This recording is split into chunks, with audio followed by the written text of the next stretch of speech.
Selamat pagi semua. Kali ini kami dari kelompok 4 akan mempresentasikan percobaan P4 yang berjudul penentuan permanganat dan kromat dalam campuran secara spektrofotometri visible. Silakan disimak baik-baik ya. Selamat menyaksikan.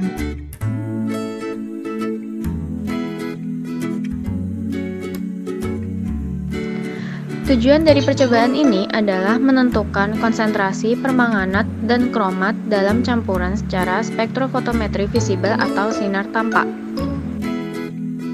Selanjutnya yaitu adalah landasan teori. Spektrofotometer sendiri berasal dari kata spektro dan fotometer. Spektro yang berarti menghasilkan sinar dari spektrum dengan panjang gelombang tertentu, sedangkan fotometer merupakan alat pengukur intensitas cahaya yang ditransmisikan atau yang diabsorpsi.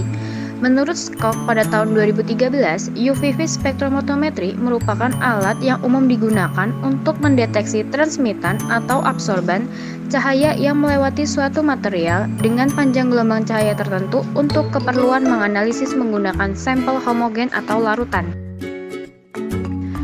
Menurut Kopkar pada tahun 2018, prinsip spektrofotometri didasari dari hukum Lambert-Beer yang menyatakan bila cahaya monokromatis melalui suatu media, maka sebagian cahaya diserap, sebagian dipantulkan, dan sebagiannya itu dipancarkan. Untuk sinar dari sumber cahaya ini akan menjadi dua berkas yang mana oleh cermin itu akan diputar pada bagian dalam spektrofotometer. Berkas pertamanya akan melewati kuvet berisi belangko, sementara bekas kedua akan melewati kuvet berisi sampel. Absorbansi suatu larutan pada panjang gelombang tertentu merupakan jumlah absorbansi dari komponen-komponen dalam larutan tersebut yang menyerap sinar. Dalam percobaan kali ini, dapat dihitung larutan-larutan standarnya dengan menggunakan rumus dari hukum Lambert-Beer yang menyatakan hubungan antara absorbansi, absorptivitas molar, lebar wadah atau kuvet, dan konsentrasi larutan yang dapat digambarkan melalui persamaan di bawah ini.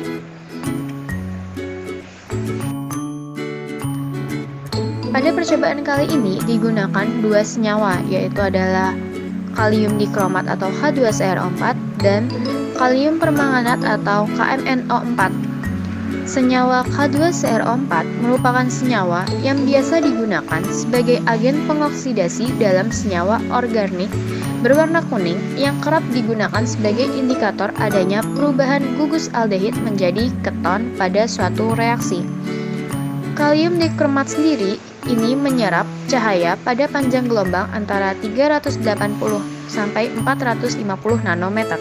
Yang kedua yaitu larutan kalium permanganat atau KMnO4.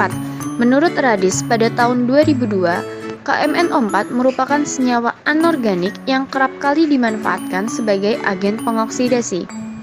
Menurut Murphy pada tahun 2001, senyawa ini berwarna ungu kehitaman dengan bentuk kristal ortoombik ini dibentuk dari reaksi kalium manganat dengan air.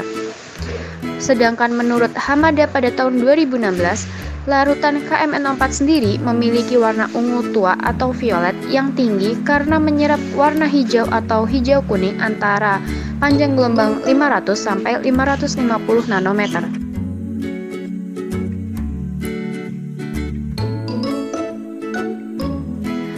Pada percobaan kali ini digunakan beberapa alat. Adapun alat-alatnya, yang pertama yaitu adalah seperangkat alat spektrofotometer UV, labu takar berukuran 100 mili, dan pipet volume berukuran 1 mili.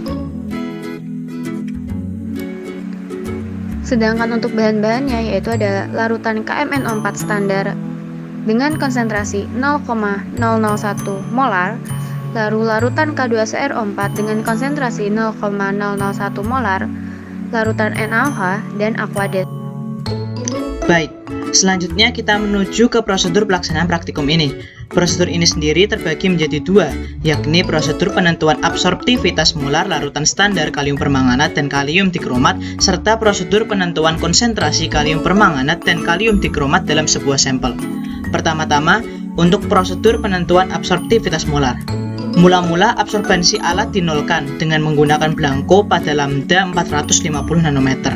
Kemudian, absorbensi larutan standar kalium permanganat dan kalium dikromat yang masing-masing dalam konsentrasi 10⁻³ molar diukur dan dicatat absorbensinya. Langkah tadi kemudian diulang dengan mengubah lambda menjadi 520 nanometer. Analisis kemudian dilaksanakan. Selanjutnya, untuk prosedur penentuan konsentrasi kalium permanganat dan kalium dikromat dalam sebuah sampel. Nah, pada prosedur kali ini dimulai dengan sebanyak 1 ml sampel diambil dan dimasukkan ke dalam labu takar ukuran 100 ml. Beberapa tetes larutan NaOH ditambahkan, kemudian campuran tadi diencerkan dengan Aquades hingga batas atas labu takar. Absorbensi dari sampel kemudian diukur pada lambda 450 dan 520 nanometer. Hasil tersebut kemudian digunakan untuk analisis.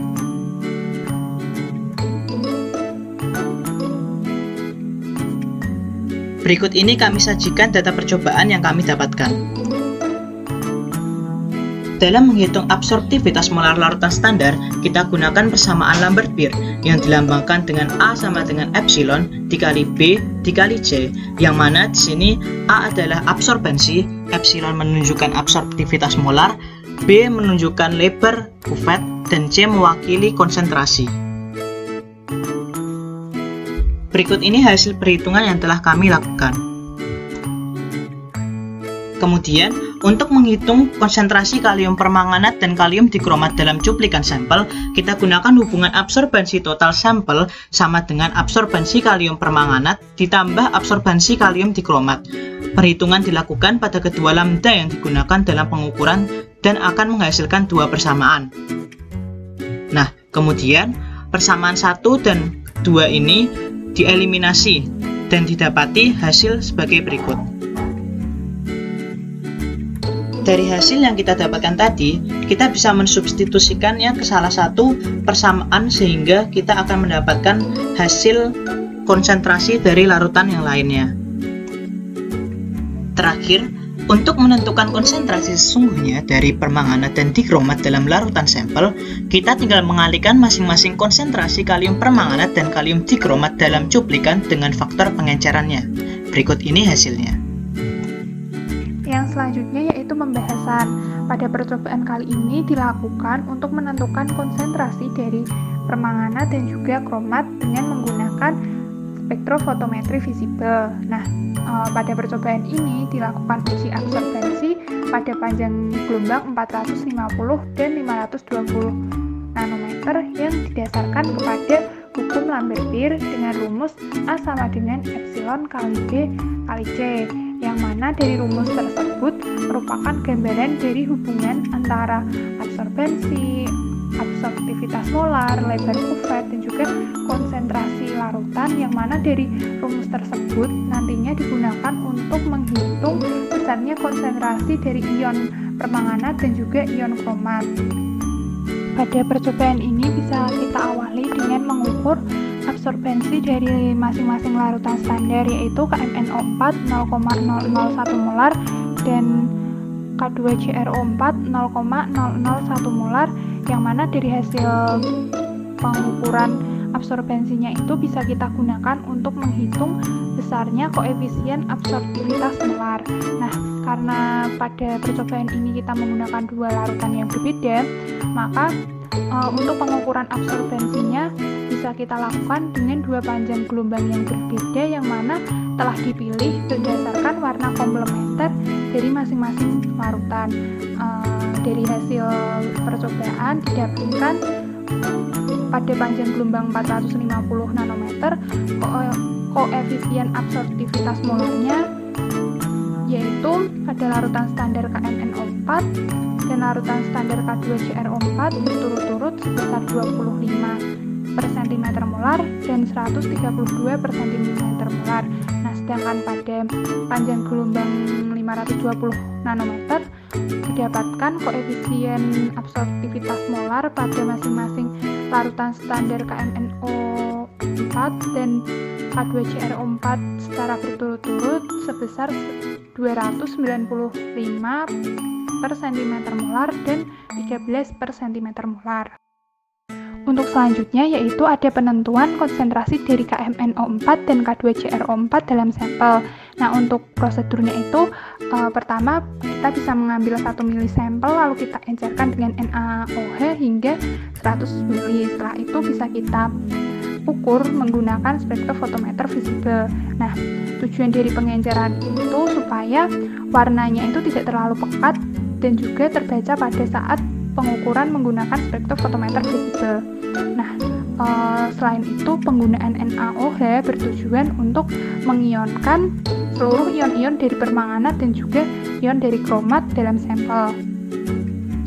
Setelah diencerkan, sampel itu bisa kita ukur absorbensinya menggunakan spektrofotometer visible pada panjang gelombang 450 nanometer dan 520 nanometer. Nah, dari hasil pengukuran itu bisa kita analisis nantinya konsentrasi dari KMNO4 dan K2CrO4 dalam sampel. Dari hasil analisis yang telah kami lakukan, didapatkan konsentrasi KMNO4 dan K2CrO4 secara berturut-turut di dalam sampel yaitu sebesar 522,2 ppm dan 9.622,2 ppm. Berdasarkan percobaan kali ini bisa kita simpulkan bahwa spektrofotometri visible bisa kita gunakan untuk menganalisis suatu komposisi dalam sampel secara kuantitatif maupun kualitatif yang didasarkan kepada interaksi antara materi dengan cahaya. Nah, dari praktikum ini kita dapatkan besarnya konsentrasi KMNO4 dan K2CrO4 dalam sampel secara berturut-turut sebesar 522,2 ppm dan 9.622,2 ppm.